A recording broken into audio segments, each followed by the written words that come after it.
بسم اللہ الرحمن الرحیم۔ مقام ولادت حضرت ابراہیم بابل شہر میں موجود ہے۔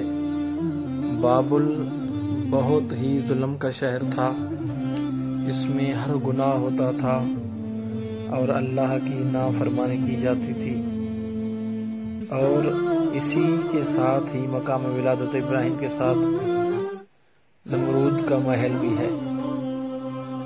یہ ویڈیو میں آپ کو نظر آ رہا ہے، یہ نمرود کا محل ہے۔ اسی پہ چڑھ کے وہ اللہ کو تیر مارتا تھا اور وہ سمجھتا تھا کہ میرے تیر اللہ کو لگتے ہیں۔